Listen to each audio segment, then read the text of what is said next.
கர்த்தருக்குள் பிரியமானவர்களே, August 18 Elon G white அம்மையார் அவர்களுடைய மாரநாதா புத்தகம், பக்கம் 459. இன்றைய தியானத்திற்காக தெரிந்து கொள்ளப்பட்ட தலைப்பானது ஓய்வு நாளை ஆசரிப்பவர்களுக்கே பரிசுத்தமாகும் நிலை. வசனம் யாத்ராகமம் 20வது அதிகாரம் வசனம் 8-10. ஓய்வு நாளை பரிசுத்தமாய் ஆசரிக்க நினைப்பாயாக.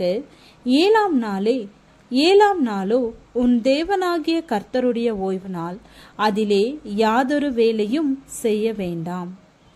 தேவன் தம்முடைய வார்த்தையிலே 7ஆம் நாள் தமக்கும் தம்மால் தெரிந்து கொள்ளப்பட்டவர்களுக்கும் இடையே ஒரு அடையாளமாக, அதாவது அவர்களுடைய பற்றுறுதிக்கு அடையாளமாக இருக்கிறது என்று உறுதியாக கூறியிருக்கிறார்.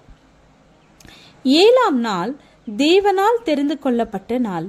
அந்த நாள் சபையின் குருவானவராலே, நாட்டின் ஆளுநராலோ புதிய மாதிரியாக அமைக்கப்பட வேண்டும் என்று விட்டுவிடப்படவில்லை. மானிட தீர்மானத்திற்கு விட்டுவிடப்படக்கூடாத அளவிற்கு இது மிகவும் அதிக முக்கியத்துவம் வாய்ந்த ஒரு நாளாகும். மனிதர் தங்களது சொந்த வசதியை ஆராய்ந்து மிக சிறப்பான முறையில் தங்களது மனசாட்சிக்கு ஏற்றபடி தெய்வீக அதிகாரத்தை பெற்றிராத ஒரு நாளை தெரிந்து கொள்வார்கள் என்பதை தேவன் கண்டார். 7ஆம் நாள் ஆண்டவருடைய ஓய்வு நாள் என்பதை மிக தெளிவாக கூறியிருக்கிறார்.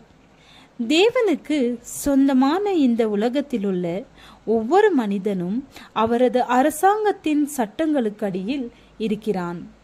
10 கட்டளைகளுக்கு மத்தியிலே தேவன் 7ஆம் நாள் ஓய்வு நாளை வைத்திருக்கிறார். கீழ்ப்படிதலிற்கான கட்டளை விதியாக அதை வைத்தார். அதன் மூலமாக அவருடைய கிரியைகளிலும் அவரது வார்த்தையிலும் வெளிப்படையாக தெரிகின்ற அவரது வல்லமை பற்றி நாம் கற்றுக்கொள்ளலாம்.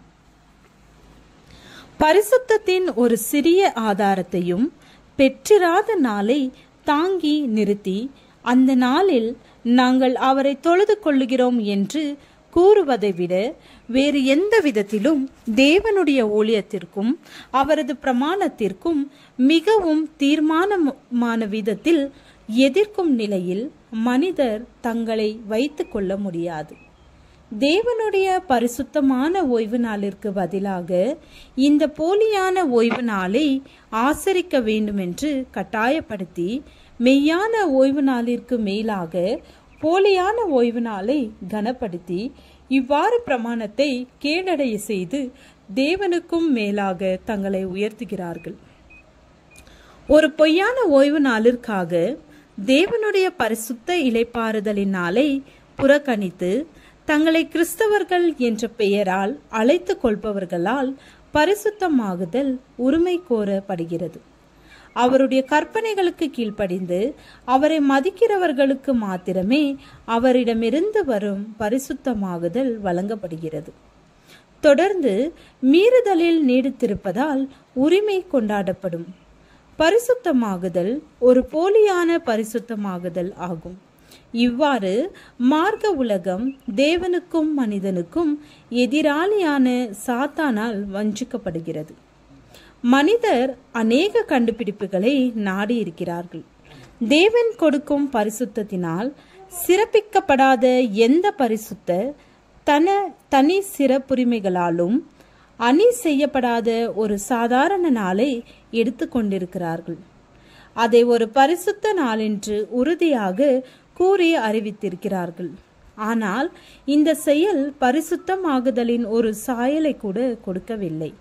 கர்த்தர் இப்படி சொல்லுகிறார் என்று அதிகாரத்தை பெற்றிராத மானிட அமைப்புகளையும் ஏற்றுக்கொண்டு கிறிஸ்தவ ஓய்வு நாள் என்று கூறி உலகத்திற்கு முன் வைத்து தேவனை அவமதிக்கிறார்கள்.